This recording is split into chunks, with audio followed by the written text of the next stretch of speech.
Good afternoon, everyone. I'm Deepika Aggarwal from Airtel, and she's Soumi Mukherjee from Kantar. And we are presenting our work on Reconstructing Bharat. At Airtel, we keep customers at the heart of everything we do. We are there to solve customer problems.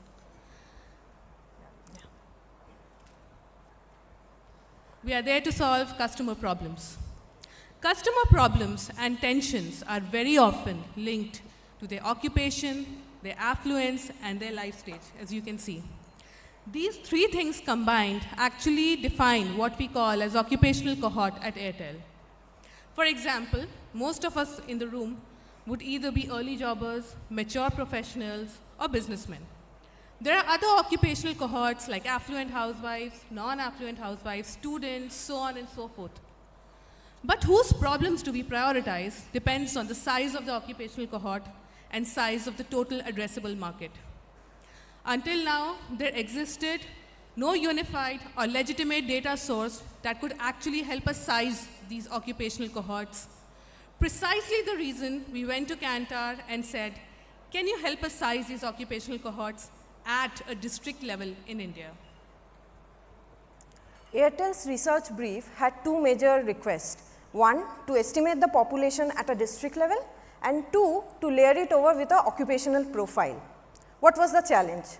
Census in India happened in 2011, and since then, the country has seen massive transformation. It was not only limited to the increase in the number of towns or districts or villages, but also certain structural changes. We have more and more women employees in the workforce. The median age has risen. We are all familiar with the explosion of gig economy that has happened in the recent times. And yet, there is no such reliable, granular, district level estimation available from a credible source. That's when we thought of building a district-wise population estimation model, which can serve as a modern day blueprint for businesses like Airtel and can help them in their strategic thinking in an absence of an updated census. So, our estimation process was broken down into two major steps. One, estimating the population with census 2011 being the starting point. So, we had recasted the population of 640 districts then to 783 now, and then finally, we had layered it over with the births, deaths, and migration over the years. The step 2 was to use Kantar syndicated sources to layer in the rich user profiles across life stage, occupation, and affluence. And as you can see, this required us to scroll through diverse data sets across government and syndicated sources, each of which came with its own set of challenges. So, when we even started, before we even started with the estimation process overall, we had to tame down the data chaos into certain order. So, the very first challenge that we faced was the nomenclature mismatches across the sources. Let me give you an example. So, a district like Azamgarh, how many ways can it be spelled? It can be spelled with a Z, with a S, with a hyphen, with a space, and so many combinations, right? So, this was not allowing us to merge the data for Azamgarh across sources, even though it was available. So, what we did was, we had created a concordance table, where for each region, we had listed down all the possible nomenclatures that were there across the sources, and then used this table as a reference to run a back-end algorithmic technique and consolidate all the data sets that we have across sources for a particular region. The second challenge that we faced was the sheer diversity of data formats across the 5,000 plus data sources we were working with. Imagine the birth and death data coming across in a format like it is in an image format for a district like Ashoknagar, or it is an Excel for Kollam, it is a PDF for Howrah. How would you even merge it? So, what we did was, we have taken the help of GenAI tools, and which has helped us to navigate through this entire pile of unstructured data across formats and helped us convert it to a unified Excel format to even help us start with the estimation exercise. And all this while both the challenges I have been talking about is that the data was available, it was a challenge which we were facing in a processing stage. But now lies the even severe challenge, which is the missing information.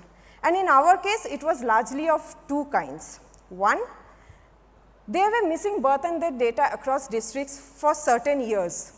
So for that, what we did was we used linear regression models to impute the missing values. Two, while our Kantar flagship syndicated products were used to, for the district level estimation, and it has a very widespread coverage of districts. It covers more than 450 districts in India. But that means that there are still 300 districts that goes untouched. And for this missing districts data, what we have done is we have built a lookalike predictive modeling, basis which we could impute the missing values from the similar districts where the information was available. And this blend in technology and human expertise helped us to bring the result for Airtel. What we ended up is that we had added the user sizes across audience cohorts which were relevant to Airtel. This was mostly defined by life stage and occupation. And then further to it, what we did was we had added in affluence and decision making capability to arrive at a pyramid like structure, as you can see in the screen, at a district level. So this bottom of the pyramid represented the dependence across non-affluent cohorts. You can see the elderlies or very young people lying here. And on the wealthy section, which is at the top, these were mostly the CWIs across affluent households, spanning across the businessmen or the shopkeepers and professionals. So this had laid a very powerful foundation within Airtel for a sharper targeting and better planning. All our estimates were very much validated with trusted sources across government releases as well as international publications. In the morning, we were having a session with Saurabh from MOSPI, where he was citing multiple studies, NSSS, ASUS, and many others, right? So all our occupational, the PLFS data, the important one, which was very crucial for us for validation, and all our occupation cohorts were closely talking to what numbers have been projected there. This gave us a very good confidence on the robustness of the model.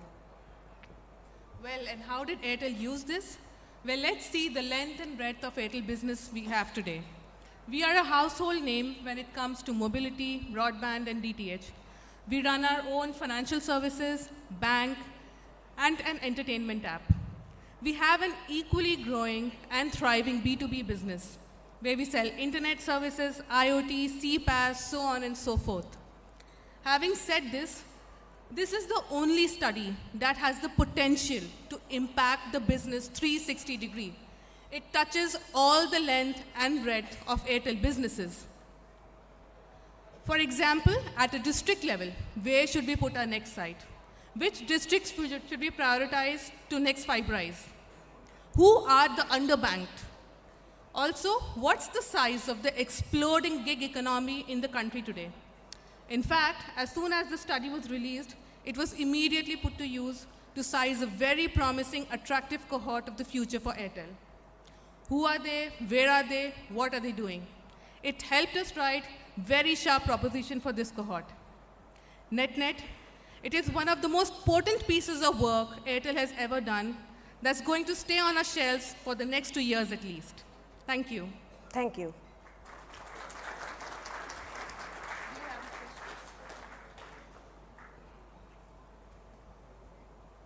So we have one question.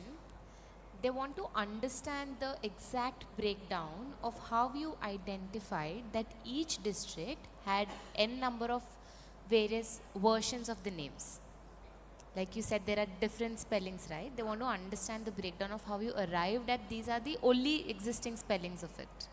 It's a very generic question. Yeah, sure. I will take that up. So yeah, multiple places we were facing with the same problem, that the district names were misspelled or maybe coming with different kind of spellings across the sources.